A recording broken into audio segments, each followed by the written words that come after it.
भागलपुर की शान, बिहारियों की पहचान, भारत का गौरव, डीटीए भागलपुर।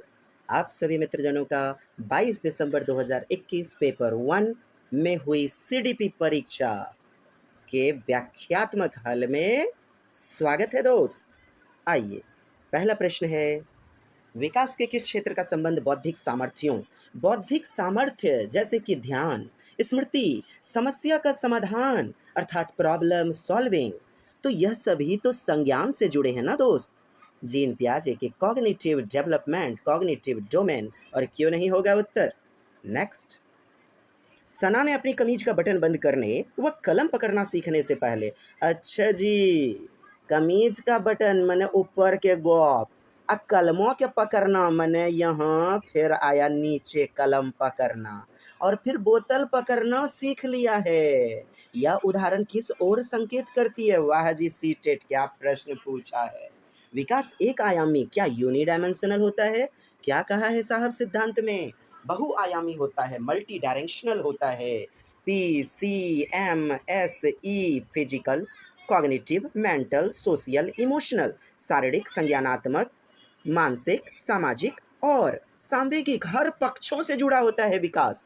तो दिशा शीर्षगामी यानी कि नीचे से शीर्ष की ओर होती है। क्या कहा सिफिलोकोडल सिद्धांत में कि मस्तकाधोमुखी होती है, मस्तिष्क में विकास पहले, फिर धीरे धीरे धड़ की ओर, और नीचे नीचे घुटना, फिर पैर की ओर। अर्थात बच्चा जन्म के समय पहले मस्तिष्क को हिलाता है, फिर धड़ पर कमांड पाता है, फिर धीरे धीरे कमर को हिलाता है, घुटने के बल चलता है, और अंत में पैर के बल चलना सीख लेता है। अर्थात दिशा होती है अधोगामी, अर्थात अधोगामी। हालांकि अधोगामी प्रॉक्सिमो डिस्टल का मतलब होता है केंद्र से बाह्य ओर, नाभि से अन्य शरीर के संगठनों की ओर होता है। तो यदि कमीज को बटन लगाना सीख लिया, यानी पूरे हाथ पर कंट्रोल कर लिया, और कलम पकड़ना सीख लिया, अंगुलियों को पकड़ना सीख लिया, बोतल पकड़ना सीख लिया, हथेलियों पर कमांड पा लिया, तो क्यों नहीं अधोगामी होगा, ऊपर से नीचे की ओर। तो 3 will be the right answer. Yes, development of children is a result of, जो विकास होता है वो किसका परिणाम होता है। केवल आनुवांशिकता, केवल वातावरण, गलत। यारा डेवलपमेंट जो होता है हेरिडिटी, HE इनटू एनवायरनमेंट, वातावरण का मिला जुला परिणाम होता है। क्या आनुवांशिकता बेहतरीन हो, हेरिडिटी, बेजोर 1 नंबर गेहूं के बिचड़ो, और उसको वातावरण दे दीजिए जम्मू कश्मीर का, बताइए मरेगा ना। और वातावरण बेस्ट दीजिए लेकिन आनुवांशिकता है लुसुर लुसुर बुद्धि वाला, तो दोनों ना चाहिए महत्वपूर्ण। केवल आनुवांशिकता, वातावरण, गलत। विद्यालय और शिक्षा, बताइए उनका विकास नहीं होता है जो विद्यालय नहीं जाते हैं। वातावरण और आनुवंशिकता के बीच कोरिलेशन, परस्पर अंतःक्रिया, interaction, correlation, 4 will be the right answer. Next, कौन सा कारक समाजीकरण का प्राथमिक कारक नहीं है। कहता है अड़ोस पड़ोस, परिवार, बच्चे सबसे ज्यादा रहते हैं अपने अड़ोस पड़ोस में, परिवार से जुड़े हुए, अपने समकक्षी दोस्त, मुहिम, कजली, किरनी, बबितिया, सुनितिया, जोगिंद्रा, छबिलवा, रमरतिया, कलवतिया के संपर्क में। यही तो है पीयर यानी समकक्षी।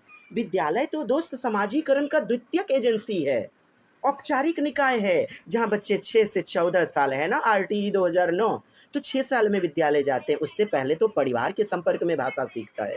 अड़ोस पड़ोस, नेबरहुड, समकक्षी, पीयर, तो कौन सा नहीं है, सरकार एक नियम कायदे कानून के तंत्र में चलता है। यहाँ पर यदि विद्यालय रहता तो विद्यालय भी द्वितीयक एजेंसी होती। Next, here 4 will be the right answer. Your next question is, on the basis of children's responses to Hinge dilemma, Lawrence Kohlberg has proposed specific development stage. तो लॉरेंस कोहलबर्ग ने कौन सा दिया था साहब, नैतिक तर्कना, नैतिक विकास। तो नैतिक देखते ही उत्तर मार देंगे। नहीं समझे, हिंज दो था, हिंज यानी हाइनस, उसकी कथान का, कहानीकार का महानायक, उसके परिस्थिति का अध्ययन करके उसने बताया कि नैतिक तर्कना ही है जो मनुष्य के जिंदगी के 2 राहों में एक राह को चुनने का अवसर देता है। खैर, हमारा YouTube देख लें और बेहतर समझेंगे। नेक्स्ट। अच्छा जी, एक और बात, सामाजिक विकास यह तो वाइगोत्स्की से जुड़ा है। मनोवैज्ञानिक विकास यानी कि मनोवैज्ञानिक, यदि मनोसामाजिक बात करें तो एरिक एरिक्सन, और यदि मनोविश्लेषण बात करें तो सिगमंड फ्राइड। और व्यक्तिगत विकास, अब छोड़िए इसको यार, व्यक्तिगत विकास 9 वर्षीय लीला ने बटनों के संग्रह को उसके माप के अनुसार वर्गीकृत किया। ठीक, माप के अनुसार, यानी कि ये बटन बराबर है, ये बटन बराबर है, एक ग्रुप बना लिया। फिर उसने सभी समूह के बटन को एकत्रित कर लिया, मिला लिया सारे बटन को, ये छोटा बटन, ये बड़ा बटन, और ये और ज़्यादा छोटा बटन, और ज़्यादा छोटा बटन, तो अलग कर लिया, वर्गीकृत, और फिर एकत्रित कर लिया। फिर उन्हें उसके छेदों के आधार पर दोबारा वितरित किया कि इसमें 2 छेद है, इसमें 3 छेद है, इसमें 4 छेद है। जीन पियाजे ने संज्ञानात्मक विकास के सिद्धांत के लीला विकास के किस चरण पर है? तो दोस्त, यह नहीं है वर्गीकरण कर पाता है, क्रमबद्धता, जिसको रिवर्सिबिलिटी, उत्क्रमणशीलता आप कहेंगे, वर्गीकरण कौशल, यह सब, संरक्षणवाद, कंजर्वेशन, यह सब तो मूर्त संक्रियात्मक अवस्था में न विकसित होता है, अर्थात 7 से 11 वर्ष, जिसे कहते हैं कॉन्क्रीट ऑपरेशनल स्टेज। क्यों नहीं होगा उत्तर? यहाँ तो संज्ञान डेवलप है ना जी, वर्गीकरण कर पाती है ना, चाहे छेद के आधार पर हो या बटन बड़ा छोटा के आधार पर हो। 3 will be the right answer. जब बच्चे अपने अनुभवों को वर्तमान स्कीमा में समाहित करते हैं, माने इंक्लूड कर लेते हैं, तो क्या आत्मसातीकरण वर्तमान स्कीमा यानी कि प्रेजेंट का नॉलेज, जो वर्तमान में अवधारणा है, अपना अनुभव को, और जो भी अनुभव वह अभी प्राप्त कर रहा है यानी कि भविष्य में जो भी प्राप्त करेगा, उसको मिला लिया, इंक्लूड कर लिया, तो एजिमिलेशन है। एजिमिलेशन अर्थात आत्मसातीकरण, जिसे कहते हैं सातवीकरण है, पूर्व ज्ञान और नवीन ज्ञान को मिला लेना, पूर्व सूचना या वर्तमान सूचना को मिला लेना। और फिर सुने, वर्तमान जानकारी जो है वो पूर्व जानकारी ही तो कहलाएगा, वर्तमान अवधारणा, वर्तमान संप्रत्यय और नवीन संप्रत्यय, तो उसको मिला लेना, अर्थात dash occurs when children transform, परिवर्तित कर, मिला लेते हैं, ट्रांसफॉर कर लेते हैं देयर एक्सपीरियंस यानी कि वर्तमान जानकारी, to fit into their existing schema, जो भी वर्तमान स्कीमा में है। तो दोनों को मिला रहा है ना। यदि बदलाव लिख देता, क्या बदलाव, तब तो मारते समायोजन, एकोमोडेशन। वर्तमान में यदि कहता बदलाव, तब तो समायोजन अर्थात एकोमोडेशन, पूर्व जानकारी नवीन सूचना के आधार पर बदल लेना, जिसे समंजन भी कहते हैं, एडजस्टमेंट, तब होता समायोजन। यहाँ होगा 1 नंबर, क्योंकि दोनों को मिक्स करके मिलाने वाली बात है। और एजिलेट, एजिमिलेट मीन्स होता है मिलाना, एजिमिलेट। नेक्स्ट, लेव वाइगोत्स्की की संज्ञानात्मक विकास के सिद्धांत को डैश कहा जाता है, क्योंकि वे तर्क देते हैं कि बच्चों का सीखना संदर्भ में होता है। लेव वाइगोत्स्की सामाजिक सांस्कृतिक संदर्भ में देते हैं किन्हें तर्क, उतना बातें विचार क्या करना दोस्त। Socio cultural interaction, socio cultural relation, socio cultural correlation, सहयोगात्मक गतिविधि, कोलैबोरेटिव लर्निंग, लेव वाइगोत्स्की का ही तो है, रसियन, जिन्होंने कहा भाषा पहले विकास बाद में। नेक्स्ट, जब कोई अध्यापिका किसी विद्यार्थी को उसके विकास के निकटस्थ विकास क्षेत्र, लीजिए जेडपीडी आ गया, zone of proximal development, ZPD, निकटस्थ विकास का क्षेत्र, यह भी तो वाइगोत्स्की ने दिया हुआ है। विकास के क्षेत्र पहुंचने की सहायता को उसके निष्पादन के वर्तमान स्तर के अनुरूप ढालती है। तो अध्यापक किस नीति का प्रयोग कर रही है? सहयोगात्मक अधिगम का प्रयोग। यदि बच्चे को केवल मदद करवाया जाता तब होता सहयोग। अंतर पक्षता, पक्षपात तो हो नहीं रहा है, पाठ निर्माण हो जाएगा उत्तर। विद्यार्थी में द्वंद्व, ये सारे भला क्यों होंगे विकल्प। इसके फोल्डिंग द चाइल्ड, क्या बताया था, जेडपीडी, और इसके फोल्डिंग पार निर्माण, मचान निर्माण या ढांचा निर्माण, लगभग एक ही बात है, लेकिन होता है जेडपीडी क्या, परमानेंट हेल्प, और इसके फोल्डिंग टेम्पररी मदद होता है। तो कहता है, जब कोई अध्यापिका किसी विद्यार्थी को उसके विकास के निकटस्थ क्षेत्र पहुंचाने के लिए सहायता उत्पन्न करती है, सहायता को उसके निष्पादन के, तो सहायता को उसके निष्पादन के वर्तमान स्तर के अनुरूप ढालती है, तो वह पार निर्माण कर रही है ना जी।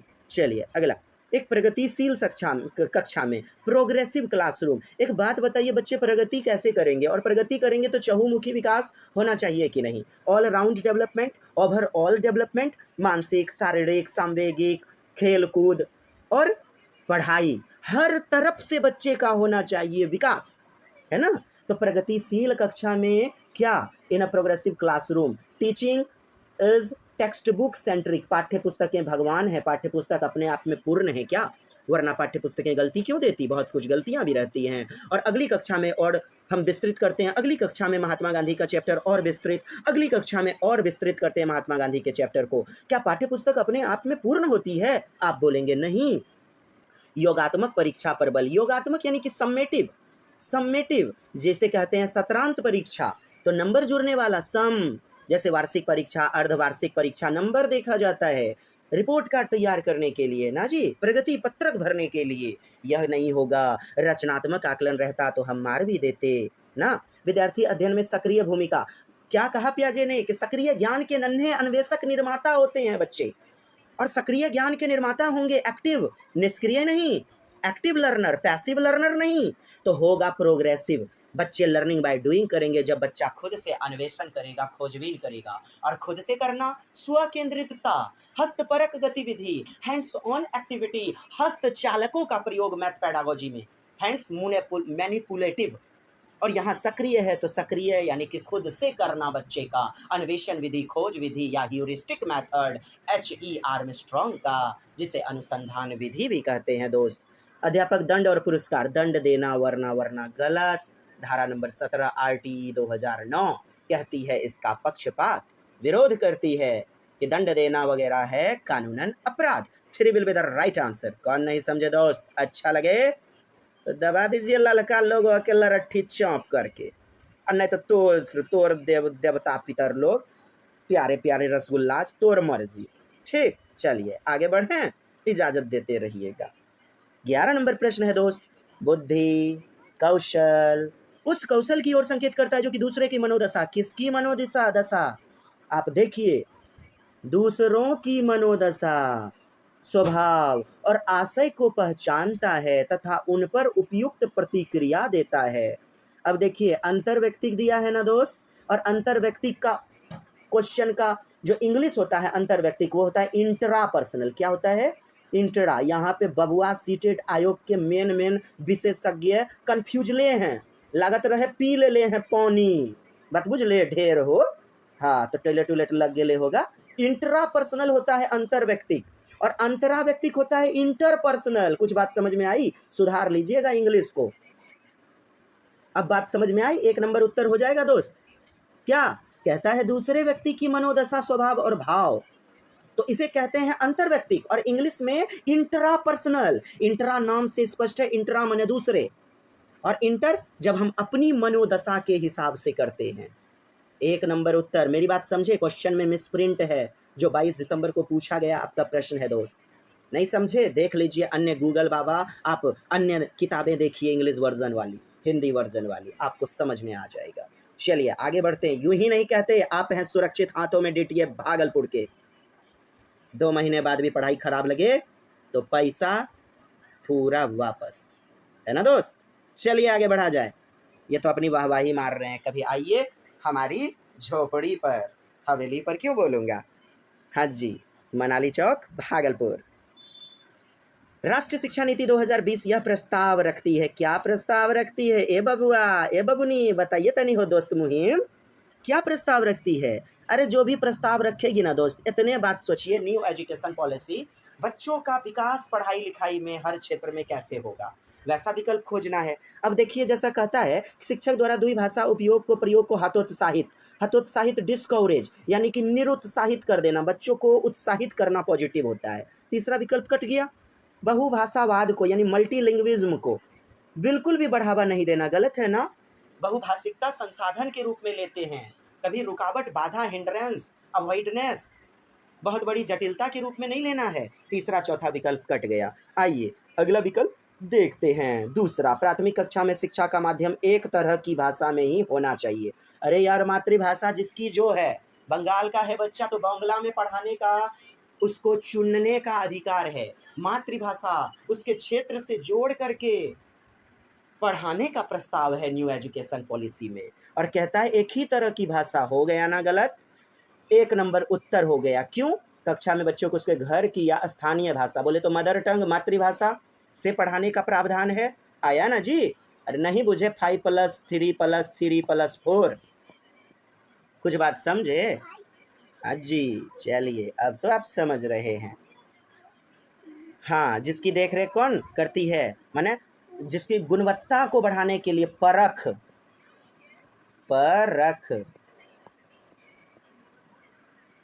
स्कीम को लाया गया है, नहीं जी। और बच्चे अर्ली स्टेज में जो होंगे, अर्ली स्टेज में भोजन, ECCE, early childhood care education, मैंने मिड डे मील इसमें भी चलेगा, साथ ही साथ नाश्ता भी दिया जाएगा। चलिए दी दोस्त, और आगे बात करें 1968 की शिक्षा नीति को बदलाव करके 34 साल बाद यह लाया गया। सबसे पहला है कौन? मध्य प्रदेश की कर्नाटक, कर्नाटक तब मध्य प्रदेश, खैर देख लीजिएगा साहब। चलिए 1968 में शिक्षा नीति जो आई थी, इंदिरा गांधी जी पीएम थी।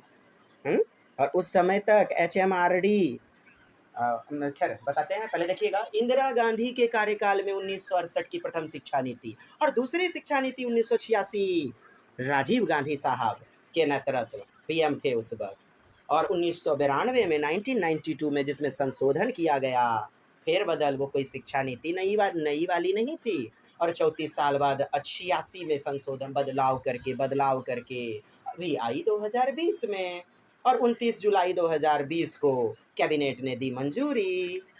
हाँ, और अभी किसको? 10+2 मॉडल को बदल करके 5+3+3+4 अर्थात 3 से 18 वर्ष के बच्चों का निःशुल्क शिक्षा का अधिकार अधिनियम बना दिया गया ना जी दोस्त। और बात करें, एकदम लगल रहिए ये देवता, हाँ गड़बड़ाई ना हो मिश्रा जी। चलिए अब और देखा जाए, अच्छा एक और महत्वपूर्ण बिंदु, 1985 के बाद, देखिए 1985 के बाद से HMRD नाम था 2020 तक, क्या सुने, 1985 से 2020 तक मानव संसाधन विकास मंत्रालय इसका देख रेख करती थी, लेकिन अब शिक्षा मंत्रालय एजुकेशन मिनिस्ट्री संभालेगी। और 1985 से पहले भी एजुकेशन मिनिस्ट्री ही नाम था, शिक्षा मंत्रालय, समझे दोस्त? यस। चलिए नई एजुकेशन पॉलिसी देखेंगे बाद में, फिलहाल तो अभी देखिए। एक विद्यालय बैडमिंटन प्रतियोगिता के आयोजन के लिए विद्यार्थी का चयन करते हैं, लड़कों को प्राथमिकता देते हैं, लड़कों को प्राथमिकता दे रहा है, बस इतना काफी है क्वेश्चन को पकड़ने के लिए। यह जेंडर रूढ़िबद्धता, लिंग पूर्वाग्रह कर रहा है प्रश्न, जेंडर बायस, जेंडर स्टीरियोटाइप, क्यों नहीं होगा 4 नंबर उत्तर।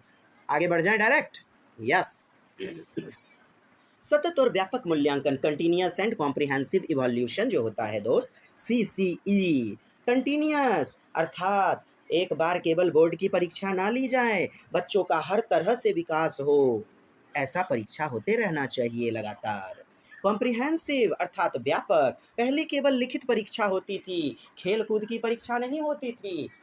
वाचन कौशल, भाषा के 4 कौशल होते हैं, there are 4 types of skills, listening, speaking, reading, writing. और पुराने समय में केवल राइटिंग का होता था जांच परीक्षा, लेकिन अभी एक्सटर्नल, वाइवा, मौखिक, वाचन, श्रवण, सारे जो कौशल हैं उन सब की होते हैं मूल्यांकन। हाँ, तो इसमें क्या क्या शामिल हैं? मूल्यांकन के मापदंड और उपकरण की योजना बनाना, यानी कि मूल्यांकन का मापदंड, उपकरण का योजना। तो उपकरण क्या? फॉर्मेटिव को बढ़ावा देते हैं, FA रचनात्मक आकलन, और सम्मेटिव होता है SA योगात्मक आकलन। तो मूल्यांकन का मापदंड, उपकरण, जैसे रिपोर्ट, जैसे पोर्टफोलियो है, जैसे उपाख्यान अभिलेख एनेक्डोटल है, जैसे कम्यूटेटिव रिकॉर्ड संचयी अभिलेख है। हाँ जी दोस्त, ये सारी चीज़ें योजना बनाया जाता है, बिल्कुल सही है, तभी तो बच्चे का चहुमुखी विकास होगा। हाँ, चौतरफा, all rounded, all surrounded development होगा। शिक्षक द्वारा सावधानी पूर्वक रिकॉर्ड अभिलेख को तैयार करना, शिक्षक तो करते ही हैं, साथ ही साथ दोस्त मित्र भी करेंगे नई एजुकेशन पॉलिसी में, उसके समवयस्क शिक्षक, और खुद भी हमें अपने आप का आकलन करना है। कहती है नई शिक्षा नीति 2020, मित्रों के द्वारा, खुद के द्वारा और शिक्षकों के द्वारा, अर्थात 360 डिग्री रोटेशन, 360 डिग्री यानी कि सर्किल की तरह चहुमुखी विकास, चौतरफा विकास, बात समझे? हाँ जी। तो तैयार करेंगे सावधानी पूर्वक रिकॉर्ड, सावधानी पूर्वक मतलब बच्चे की त्रुटि वगैरह, बच्चों को सुधारना, सारी चीज़ों को मेंशन करेंगे। तीसरा, बच्चों का समय समय पर परीक्षण करना और उनको श्रेणीबद्ध करना। देखिए क्या बताया था, वर्गीकरण, श्रेणीकरण, कहीं ना कहीं बच्चे में विभेदता, तनाव को लाते हैं, डिप्रेशन को लाते हैं, क्यों होगा भला उत्तर? शिक्षण अधिगम प्रक्रिया के साथ एकीकृत करना, यानी बच्चे की बाह्य जिंदगी को और किताबी ज्ञान को एकीकृत करके पढ़ाना। बच्चे की योग्यता, क्षमता, उनकी मातृभाषिक परिवेश, उनके ज्ञान को किताबी ज्ञान से जोड़ते हुए पढ़ाइए। अर्थात किताबी ज्ञान को बाह्य दुनिया, एक्सटर्नल वर्ल्ड से जोड़िए, एकीकृत करके पढ़ाइए। तो देखिए दोस्त, 1 नंबर, 2 नंबर, अरे 2 4, हाँ ठीक है, 1 नंबर उत्तर हो जाएगा। अर्थात 1, 2 और 4 सही है, तीसरा गलत है। राष्ट्रीय शिक्षा नीति 2020 के अनुसार आकलन के लिए अंतर्निहित सिद्धांत क्या होना चाहिए? अंतर्निहित सिद्धांत तो देखें, लौका हमको तो बुझा गया। क्या? रट्टा मार को हटाइए, केवल विषय वस्तु यानी कंटेंट को प्रोत्साहित करना गलत है। बाह्य जिंदगी से जोड़िए ज्ञान को, विषय वस्तु यानी किताबी ज्ञान को जोड़िए, यह गलत है। 4 नंबर, विद्यार्थी का वर्ष के अंत की परीक्षा के माध्यम से केवल संज्ञान यानी संज्ञानात्मक विकास हुआ कि नहीं बच्चे का, वर्ष के अंत की जो परीक्षा होगी उसी के आधार पर जाइए। गलत है ना? साप्ताहिक टेस्ट लीजिए, मंथली टेस्ट लीजिए, खेल कूद का टेस्ट भी होते रहना चाहिए।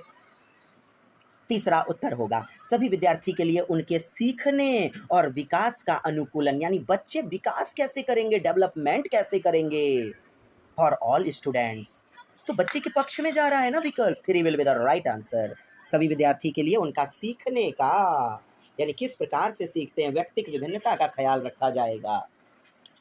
व्यक्तिगत विभिन्नता का ख्याल, उनके IQ लेवल का ख्याल, अर्थात बुद्धि लब्धि का ख्याल, जो कि दिया था सबसे पहले 1911 से 12 में संपादित हो गया स्टर्न ने, और 100% सही 100 से मल्टीप्लाई किया, जो कि सही है IQ, इंटेलिजेंस कोसेंट, बुद्धि लब्धि, टर्मन ने 1916 में, है ना जी। IQ इक्वल टू मानसिक आयु बटा वास्तविक आयु गुना 100, मेंटल एज बटा रियल एज या क्रोनोलॉजिकल एज इंटू 100। चलिए आगे बढ़ते हैं।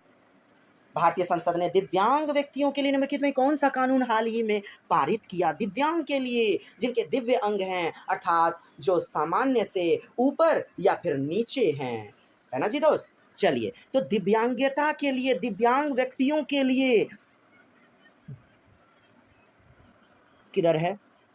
राष्ट्रीय शिक्षा नीति नहीं, ये तो सबके लिए समान, निःशक्त व्यक्ति समान अवसर अधिकार संरक्षण और पूर्ण भागीदारी अधिनियम, निःशक्त व्यक्ति अधिनियम, दिव्यांग के साथ व्यक्तियों का अधिकार अधिनियम नहीं, शिक्षा का अधिकार अधिनियम, ये तो सबके लिए है, उनके लिए एक विशेष प्रावधान है।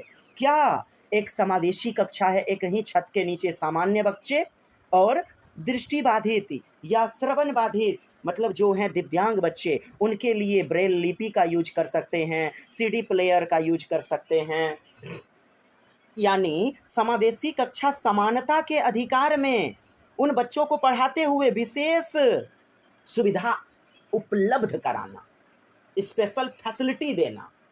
निःशक्त व्यक्ति समान अवसर अधिकार संरक्षण, यानी वो उनका अधिकार है कि उनके व्हील चेयर दिया जाए, उनको बैसाखी सरकार की तरफ से दिया जाए, उनको कान के लिए श्रवण यंत्र दिया जाए, उनको CD प्लेयर आदि मुहैया करवाया जाए।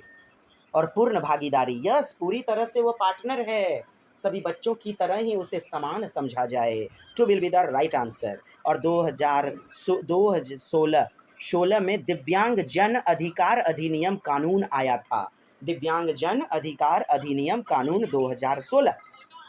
नेक्स्ट, निम्नलिखित में कौन सा कथन प्राथमिक शिक्षा में समावेश की भावना का सटीक रूप से वर्णन करता है? लीजिए, प्राथमिक शिक्षा में माने कौन सा सटीक है, पॉजिटिव है? तो शिक्षा सांस्कृतिक रूप से उत्तरदायी शिक्षा शास्त्र का प्रयोग करता है या करती है, यानी सांस्कृतिक रूप से जो उसके परिवेश हैं, परिवेश से जोड़कर शिक्षक को विशेष शैक्षिक आवश्यकता वाले बच्चों से कोई अपेक्षा नहीं होती है। गलत बात है, सभी बच्चों से अपेक्षा समान होनी चाहिए, विशेष शैक्षिक आवश्यकता वाले बच्चों से कोई अपेक्षा नहीं होती है, यानी कि जो बच्चे विशेष रूप से धीरे धीरे समझते हैं, सीखते हैं, वैसे बच्चों से कुछ अपेक्षा, एक्सपेक्टेशन ही मत कीजिए। अरे बहुत बच्चे विशेष टाइम लेते हैं ना सीखने में जी, तो वही तो चीज़ बोल रहा है 3 नंबर, तो उनसे अपेक्षा ही मत कीजिए कि वो एकदम मुटचदरा है, ऐसा कहिएगा, गलत बात है ना।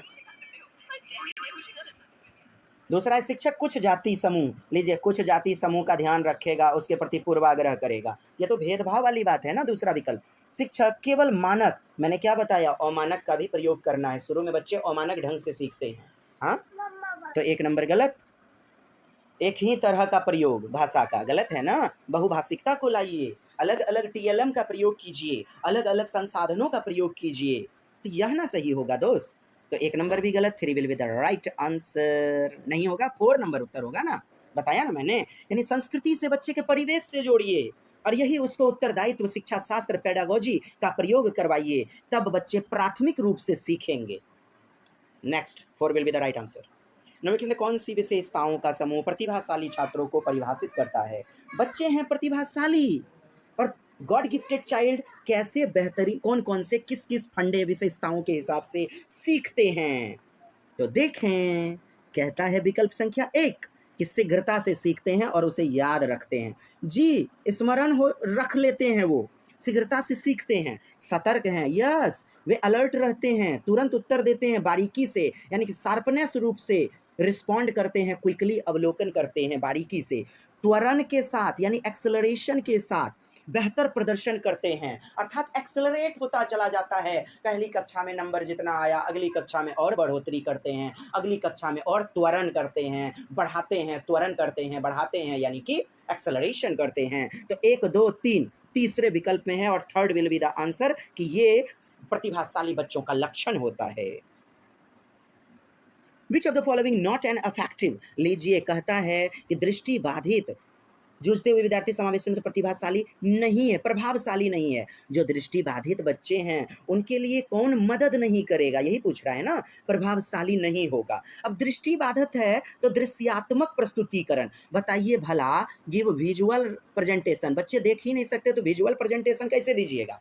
कंप्यूटर का उपयोग, देखने वाला चीज, ये तो गलत है ना, और यही तो उत्तर होगा कि क्या नहीं करना है दृष्टिबाधित के लिए, तो यही तो नहीं करना है। अब देखिए ऐसी किताब बोर्ड जिसे छुआ, जैसे ब्रेल लिपि को छू करके हम पढ़ सकते हैं, 6 बिंदु मोटे गत्ते पर उभरे होते हैं, तो जो स्पर्शियात्मक होते हैं, टच वाले होते हैं, वैसी वस्तु को तो आप बच्चों को पढ़ने दे सकते हैं ना दृष्टिबाधित को। तीसरा सही है, 3 आयामी यानी 3 डायमेंशनल, जिसमें लंबाई चौड़ाई ऊंचाई सब हो, जो उभरे हुए होते हैं, यानी 3 आयामी, प्रत्यक्ष और स्पष्ट रूप से बोलना व पढ़ाना।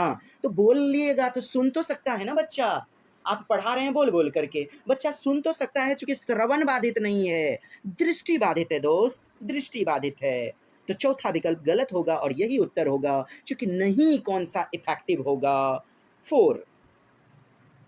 अब असर्शन यानी कि दिया गया है कथन, अभिकथन, और उसके रूप में रीजन दिया है, तर्क वितर्क दिया है, आर। देखते हैं दोस्त, कहता है कि शिक्षकों को सभी बच्चों को के अर्थपूर्ण यानी मीनिंगफुल, अर्थात बच्चे के बाह्य वातावरण से जोड़कर सीखने के लिए अधिगम के विविध मौका यानी अलग अलग मौके प्रदान करवाइए। सही बात है। मैंने अलग अलग मौका देते हैं कि नहीं, बताइए। हाँ, मूर्त से अमूर्त, ज्ञात से अज्ञात, अच्छा, अलग अलग टीएलएम का प्रयोग करते हैं, अलग अलग टीचिंग लर्निंग मटेरियल, अलग अलग शिक्षण विधियों का प्रयोग करते हैं, चूंकि सभी बच्चों का सोचने समझने का तरीका अलग अलग होता है। पर्सनल इंडिविजुअलिटी फ्रांसिस गाल्टन ने दिया, व्यक्तिगत विभिन्नता, और प्रत्येक बच्चे का यानी व्यक्ति का में अलग अलग बातें पाई जाती हैं, सोचने की बुद्धि लब्धि अलग अलग, फिंगरप्रिंट, आंखों की पुतली अलग अलग, चलने का ढंग अलग, बात करने का ढंग अलग, उठने बैठने का अलग अलग। तो एक शिक्षक को उन सारी चीजों का ख्याल रखना चाहिए ना। सभी बच्चों में सीखने की क्षमता होती है, यह सभी बच्चे सीख सकते हैं, ए और आर दोनों सही है। अब मुझे बताइए, क्या ए आर की व्याख्या करेगा या ए बी आर की व्याख्या करेगा या फिर आर ए की व्याख्या करेगा? क्या, बिल्कुल नहीं, सही व्याख्या नहीं है, ए तो गलत है, दोनों सही है। तीसरा, ए सही है लेकिन आर गलत है, ए और आर दोनों गलत है, यहाँ तो सीधे करा ए और बी दोनों सही है। आप देखिए पेडागोजी में यही तो चीजें हमने बताई है। सो 1 will be the right answer. Next, कहता है एक विद्यार्थी जो नियंत्रण के बाह्य आधिकारिकता में विश्वास रखता है, क्या, नियंत्रण के बाह्य आधिकारिकता में विश्वास रखती है, परीक्षा में अपनी असफलता का कारण किसे बता सकती है, बता किसे सकती है? बाह्य अधिकार, अर्थात एक्सटर्नल वर्ल्ड को, एक्सटर्नल चीजों को दोष देती है वो। तो लैक ऑफ एबिलिटी यानी योग्यता की कमी, लैक ऑफ प्रेजेंटेशन तैयारी की कमी, त्रुटिपूर्ण दृष्टिकोण, उसका दृष्टिकोण ही फॉल्टी है, बुरी किस्मत बैड लक।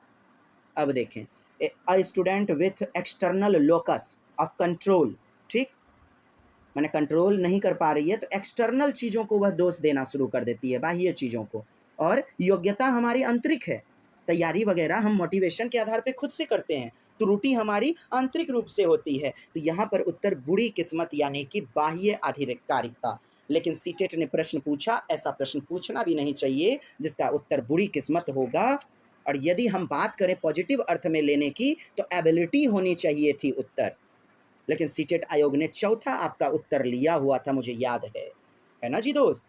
फिर से क्वेश्चन पढ़िए, आप खुद कहिएगा कि सर 1 नंबर उत्तर होगा। आंतरिक नियंत्रण जब बात करेगा तो, आंतरिक अधिकारिता में जब बात करेगा तो देखिए, a student with external locus of control would attribute his और हर फेल्यूर, यानी कि किसको समर्पित करती है, दोष देने का कारण किसे बताती है इन द एग्जामिनेशन टू, एक विद्यार्थी जो नियंत्रण के बाह्य अधिकारिकता में विश्वास रखती है, अर्थात बाह्य रूप से परीक्षाओं में अपनी असफलता का कारण किसे बता सकती है। यही अभिप्रेरणा का क्वेश्चन रहता, हम मारते बाह्य अभिप्रेरणा ना, एक्सट्रेंसिव एक्सट्रेंसिव मोटिवेशन अर्थात एक्सटर्नल मोटिवेशन, बाह्य अभिप्रेरणा। लेकिन यहाँ तो बातें हैं बाह्य अधिकारिकता, तो योग्यता की कमी, एबिलिटी में कमी, तैयारी की कमी, त्रुटिपूर्ण दृष्टि, तो आप ये सब चीज़ें आंतरिक रूप से आपकी आती चली जाएंगी, इसीलिए 4 दोस्त उत्तर होगा। जबकि किस्मत वगैरह से जोड़ करके एक विद्यार्थी को निगलेक्ट करने वाले प्रश्न पूछे ही नहीं जाने चाहिए थे। चलिए आगे बढ़ेंगे। Which of the following should be kept in mind while creating an effective environment in a progressive classroom? लीजिए प्रगतिशील शिक्षा, वही जॉन डीवी ने जो दिया था जी। हाँ, बच्चों का चौतरफा विकास हो, हर तरह से विकास हो। चलिए देखते हैं, कहता है प्रगतिशील कक्षा में अन्वेषण को प्रोत्साहित, लीजिए खोज, अन्वेषण, लर्निंग बाय डूइंग को प्रोत्साहित करना चाहिए, बिल्कुल ह्यूरिस्टिक विधि, है ना जी। अन्वेषण यानी डिस्कवरी, बच्चा खोज करेगा तो नन्हा वैज्ञानिक, नन्हा अन्वेषक तभी तो बनेगा, और अन्वेषण से ही तो निकला अन्वेषक। खोजी उपागम, ह्यूरिस्टिक विधि, अनुसंधान विधि, हस्तपरक गतिविधि, लर्निंग बाय डूइंग, सक्रियशीलता जहाँ आती है, बच्चे सक्रिय ज्ञान के निर्माता होते हैं। दूसरा है जोखिम लेने में विद्यार्थी की सहायता करने के तरीके।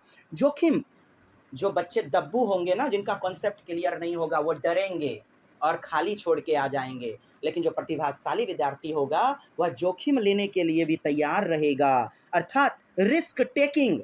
और जिसने रिस्क नहीं किया उसने ज्ञान क्या खाक किया। प्रतिभाशाली बच्चों की विशेषता में यह भी एक बात आती है कि वो क्वेश्चन के उत्तर गलत होने से नहीं डरते, वह क्वेश्चन के उत्तर देते हैं, भले गलत हो, मेरे ज्ञान का निर्माण जरूर होगा। रिस्क लेना, जोखिम लेने में बच्चों की मदद कीजिए, दूसरा भी सही है, तभी तो प्रभावशाली वातावरण का निर्माण होगा।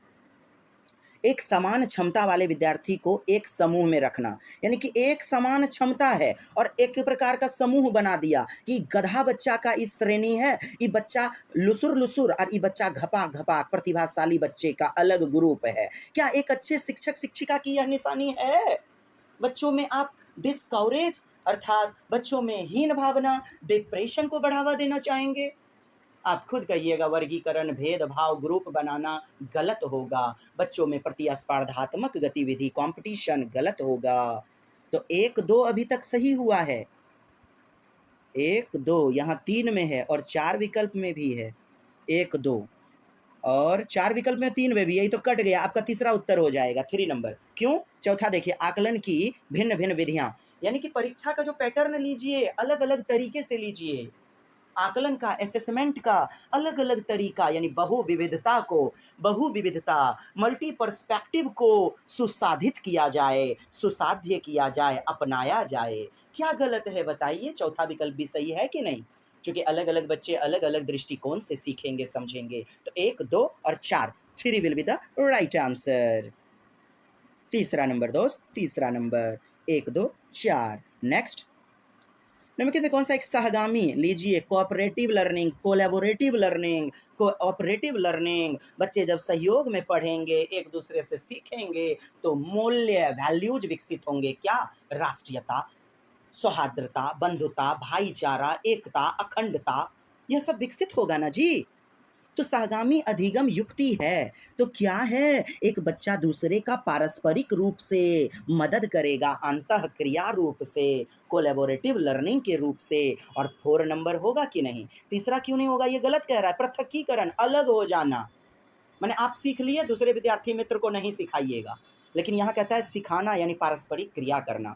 4 नंबर उत्तर। मोहन ने विद्यार्थियों को आयतन की समझ बनाने के लिए भिन्न धारिता वाले बर्तन यानी अलग अलग वॉल्यूम वाला अलग अलग गिलास दे दिए, थरिया दे दिए, लोटा दे दिए, अलग अलग बर्तन दे दिए, यानी कि पानी की कैपेसिटी वाला अलग अलग आयतन।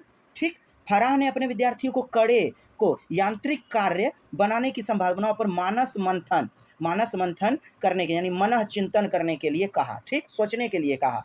दोनों अध्यापक अपनी कक्षा में किस शिक्षण शास्त्रीय युक्ति का प्रयोग कर रहे हैं? तो बताइए, व्यवहारवाद क्या, स्पष्ट अनुदेशन क्या, सक्रिय अनुकूलन क्या? अरे यार, ज्ञान का कर रहे हैं निर्माण, ज्ञान की कर रहे हैं रचना, यानी क्रिएटिविटी बना रहे हैं, कंस्ट्रक्टिविज्म कर रहे हैं लर्निंग का, अर्थात रचनावादी दृष्टिकोण। मोहन शिक्षक और दूसरा शिक्षक, both of teachers are employing in, अच्छा जी, पूरा प्रश्न नहीं है। फराह और एक टीचर है फराह, हाँ, तो एक देता है दूसरा, दूसरे ढंग से सिखाता है आयतन की समझ अलग अलग बर्तन लेकर के, और दूसरा शिक्षक फराह यांत्रिक कार्य बनाने की संभावना पर मन चिंतन यानी सोचने के लिए कहता है। तो दोनों क्या कर रहे हैं? ज्ञान की रचना, संरचना, कंस्ट्रक्टिविज्म, बिल्कुल प्याजे की तरह, बिल्कुल एक बच्चे की तरह कि बच्चे महात्मा गांधी की टोपी बनाते हैं, पेज को फाड़ करके जहाज बनाते हैं। कभी बोरिया वगैरह ले लेगा और फिर घिसट घिसट के ए छुप छुप छुप छुप मेरा गाड़ी आ रहा है, कभी लाठी एकदम पैरों को जंघा से दाब करके मेरा गाड़ी आ रहा है, बुम बुम बुम बुम। कभी बच्चा टायर को घड़काता है, तो ज्ञान का रचना ही तो करता है। कभी बच्चा खिलौने को तोड़ता है, कभी बालू को घड़ोंदों को बनाता है, क्या है भोला बाबा बनाता है, मिट्टी को गूंथता है, गुड़िया बनाता है, गुड़िया का शादी वगैरह करवाता है, रचना करता है दोस्त ज्ञान का, क्योंकि बच्चे हैं रचनावादी और नन्हे अन्वेषक। कैसे? ज्ञान का निर्माण करके। हुआ ना रचनावाद? व्यवहारवादी बिहेवियरिस्ट से भी ज्यादा बढ़िया। और व्यवहारवादी कौन कौन है? B F Skinner, Pavlov, Thorndike, Kurt Lewin, अन्य, हाँ। और रचनावादी कंस्ट्रक्टिविज्म कौन कौन है? पियाजे, वाइगोत्स्की, कोहलबर्ग आदि, है ना साहब। सक्रिय इस रचनावाद में जा रहा है, समाहित हो रहा है। यह सक्रिय भी सही है, लेकिन रचनावाद 100% सही है। 2 will be the right answer. Next number दोस्त, असर्शन कथन दिया गया है ए और रीजन दिया गया है आर। ठीक, पढ़ते हैं। शिक्षा ढांचे में यानी शिक्षा का जो बनावटी है तत्व, शैक्षणिक अवबोध यानी कि शिक्षा का अंडरस्टैंडिंग, बोधन, अवबोधन या अवबोध के अतिरिक्त छात्रों के सामाजिक संवेगात्मक आवश्यकताओं पर ध्यान दिया जाना चाहिए। क्या गलत कह दिया? कितना सही है बताइए। शिक्षा के साथ साथ सहशैक्षिक गतिविधि, सहशैक्षिक, सहशैक्षिक यानी कोलैबोरेटिव, माने कि सहयोगात्मक गतिविधि, स्कोलेस्टिक, को स्कोलेस्टिक, सहशैक्षणिक गतिविधि यानी खेल कूद, ड्राइंग, नुक्कड़ नाटक, ड्रामा मंचन, सब में बच्चों का चहुमुखी विकास होना चाहिए। केवल शिक्षा यानी कि पढ़ाई में ही नहीं, हर तरफ से। और कह दिया 1 नंबर विकल्प ने कि शिक्षा ढांचे शैक्षिक अवबोध के अतिरिक्त यानी उसके साथ साथ, उसको छोड़ करके छात्रों के सामाजिक संवेगात्मक आवश्यकता यानी कि चौतरफा विकास, हर क्षेत्र से बच्चों पर ध्यान दिया जाना चाहिए। कितनी बेहतरीन बात है। संज्ञान में संवेग महत्वपूर्ण भूमिका निभाते हैं, अर्थात संज्ञान और संवेग एक दूसरे से अंतःक्रिया, अंतः समन्वित यानी कि अनुन्याश्रय संबंध होता है, को रिलेटिव होता है, को रिलेटेड, इंटरैक्टिव होता है, इंटरैक्शन, को रिलेशन, अंतः संबंधित, कॉग्निटिव और इमोशन जो संवेग हैं। संवेग क्षण भंगुर होता है, क्षणिक होता है। इमोशन इमोवेयर से निकला है लैटिन भाषा के। संवेग क्षणिक होता है, जैसे गुस्सा आया 24 घंटा रहेगा क्या? प्रेम आया 24 घंटा रहेगा क्या? क्षणिक होता है, टेम्पररी होता है, क्षण भंगुर होता है संवेग। हाँ, अब संवेग वगैरह आ गया है। संज्ञान यानी कि माथा भी गड़बड़ा जाएगा, तुनक मिजाजी हो जाएंगे, बात बात पर जो है ना चिड़चिड़ा होते चले जाइएगा। और संवेग यानी कि मानसिक पक्ष गड़बड़ है, तो आप हर पक्ष में जो है संवेग को अपनाइएगा, यानी कि बात बात पे चिड़चिड़ा होना। अच्छा जी, मिल गई रास्ते में टुपली कुमारी, टुपली और संज्ञान हो गया, दिल की घंटी जोर जोर से बजने लगी। तो प्रेम महत्वपूर्ण रूप से संवेग में हावी हो जाएगा, अर्थात प्रेम संवेग। तो संज्ञान यदि गड़बड़ाएगा या संज्ञान अच्छा होगा तो संवेग भी अच्छा होगा या संवेग भी गड़बड़ाएगा। हो गया ना अंतर्निहित, सन्निहित या कोरिलेटेड? यस। तो ए और बी दोनों सही है, ए और आर दोनों सही है। One will be the right answer. कौन नहीं समझे? हमारा रिकॉर्डिंग को बाहर थोड़ा पीछे ले जाइए और बढ़िया से समझिए। एकदम में टुभुकिया समझैले हूँ माय डियर रसगुल्लाज। 26 नंबर शैक्षणिक कार्य, यानी कि पढ़ाई लिखाई वाला कार्य में बच्चों की द्वारा की गई त्रुटि को समझना। त्रुटि समझने से क्या होता है? टीचर को अवधारणा पता चलती है कि बच्चों की अंडरस्टैंडिंग कैसे है, क्या है, कि बच्चों का कार्य करने का तरीका क्या है, बच्चे सोच कैसे रहे हैं। त्रुटियों से एक टीचर यह पता लगाता है। और त्रुटियां, मिस्टेक्स क्या परिपुष्ट करती है? त्रुटियां और क्या परिपुष्ट करती है कि शिक्षण व्यवस्था में दोष है, शिक्षण व्यवस्था गड़बड़ा गई, एक टीचर की टीचिंग मेथड में दोष है। अर्थात शिक्षक है जिम्मेदार यदि विद्यार्थी हुआ जार जार शर्मसार। अब हमारा लगन नहीं बोलिएगा दोस्त, अपन तो हर विषय ये दमदार है। हाँ, अब बहुत लोग एब्सेंट करते हैं तो हम घर जाके पढ़ाएंगे। ये तो वही बात होगी, मराठा अगरबत्ती के साथ दिया सलाई फेरी, छंगुड़ी के साथ देवयानी फेरी। हाँ, चलिए देखते हैं क्या है। केवल विद्यार्थी की बौद्धिक क्षमता का आकलन करते हैं। यार हर क्षमता का आकलन सांवेगिक, मानसिक, शारीरिक हर क्षेत्र से पता कर लेते हैं, नहीं जी? तो केवल विद्यार्थी की बौद्धिक क्षमता क्यों? शिक्षण प्रतिक्रिया प्रक्रिया में केवल शिक्षक की दक्षता का पता लगाना। अरे बच्चे की दक्षता का पता लगाइए ना। बाल केंद्रित शिक्षण प्रणाली है, प्रजातांत्रिक या लोकतांत्रिक भी जिसे कहते हैं, चाइल्ड सेंटर्ड क्लासरूम एजुकेशन। शिक्षण के साथ साथ सीखने की प्रक्रिया को समझने के लिए रेलिवेंट है, प्रासंगिक है। कितना बेहतरीन है उत्तर 3 नंबर। शिक्षण या सीखने संबंधित किसी भी क्षेत्र के लिए प्रासंगिक नहीं है। गलत बात, नहीं तो चौथा भी उत्तर होता यदि नहीं होता तो। मैंने एक टीचर को मदद होता है कि बच्चे मेरे कैसे सीख रहे हैं या सीख नहीं पा रहे हैं। 3 नंबर उत्तर। नेक्स्ट, क्रिटिकल थिंकिंग इन्वॉल्व्स, यानी आलोचनात्मक या समालोचनात्मक या विवेचनात्मक चिंतन।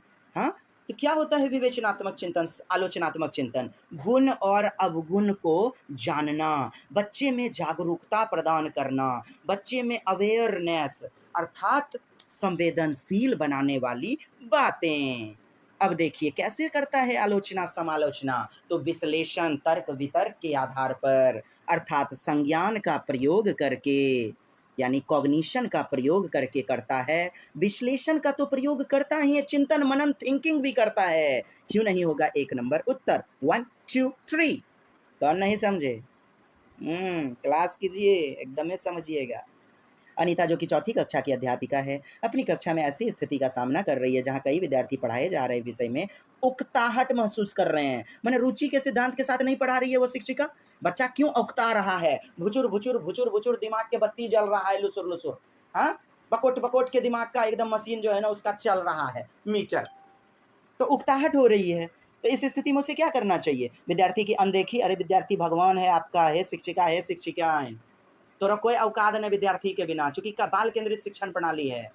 अनदेखी कैसे कीजिएगा, नजरअंदाज कैसे कर दीजिएगा, इग्नोर कैसे कर दीजिएगा? गलत। इन विद्यार्थी को दंडित करके एकदम मारिए दीजिए, थूक फेंकवाइए बकोट बकोट के हाथ के अंजुली में, और कहिए एकदम नोक तोड़ो डुबा के जौन मार देवो। कहने पानी तो पुरता न है जो कि चुल्लू भर पानी में डायलॉग दीजिएगा मरने का, मैंने थूके भर, चुल्लू भर थूके में मार देने का बात। अरे दंड वगैरह धारा नंबर 17 के तहत विरोध करती है right to education act RTE 2009। पाठ के विषय वस्तु और पढ़ाने के तरीके में पुनः चिंतन कीजिए। क्या कीजिए? थिंकिंग कीजिए, कहीं मेरी त्रुटियां तो नहीं हो रही हैं, शिक्षण की विधि में दोष तो नहीं है, बच्चे आखिर मेरे सीख क्यों नहीं पा रहे हैं, क्या प्रॉब्लम है? ये सारी चीजें करते रहिए पुनः चिंतन। और 3 will be the right answer. मान ले कि विद्यार्थी सीखने के लिए सक्षम नहीं है, एकदम अमेरिका से, अंतरिक्ष से, मंगल ग्रह से आएगा सीखने वाला बच्चा, और वही बच्चा को सुधारना है जी समावेशी कक्षा में आपको। प्राथमिक स्तर पे 1:30 और उच्च प्राथमिक पे 1:35। 35 गो चटिया पे एगो मास्टर हुआ, एमे कौन चीज? अब बड़ा बड़ा कक्षा है, 150 200 प्लस है बच्चा, तब तो 1:40 सभ्य के लिए। चलिए 3 आंसर हो जाएगा। किसी अध्यापिका को अपने विद्यार्थियों को किसी कार्य के लिए आंतरिक रूप से प्रेरित करना है, लीजिए, और क्या कहकर प्रोत्साहित करना चाहिए?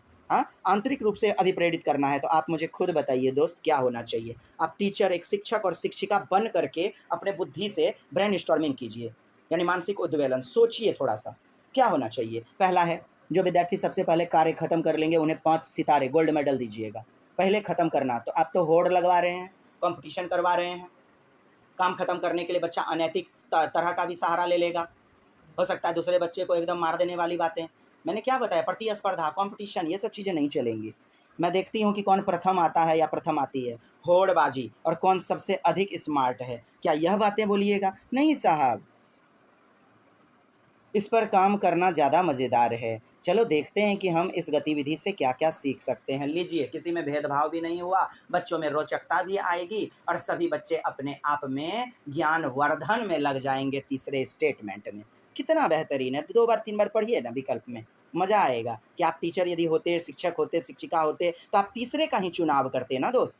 चौथा क्यों कट रहा है? देखिए ना, विद्यार्थी जो जल्दी इस काम को पूरा नहीं करते हैं, उन्हें खेल के सत्र में खेलने नहीं दूँगी। अब ये भेदभाव वाली बातें एक टीचर का लक्षण है जी, गलत है ना? तीसरा उत्तर हो जाएगा। सीखने की गति, लीजिए पेस ऑफ लर्निंग इज, सीखने की गति क्या होती है बताइए? व्यक्ति की विभिन्नता के आधार पर, यानी व्यक्तिगत और पर्यावरण कारक की पारस्परिक क्रिया पर निर्भर होता है। क्या बताए? हेरिडिटी और एनवायरनमेंट मेन फैक्टर होता है ना।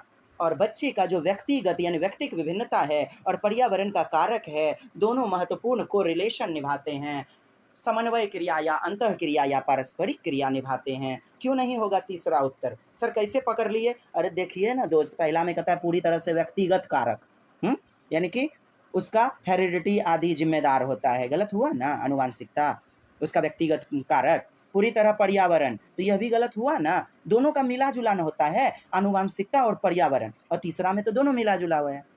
इसलिए उत्तर व्यक्तिगत पर्यावरण कारक दोनों से स्वतंत्र, दोनों अंतर संबंधित होता है, कोरिलेटेड होता है, कोलैबोरेटिव, मतलब अंतर इंटरलिंक्ड होता है, इंटरेक्शन होता है, सन्निहित, सहसंबंधित।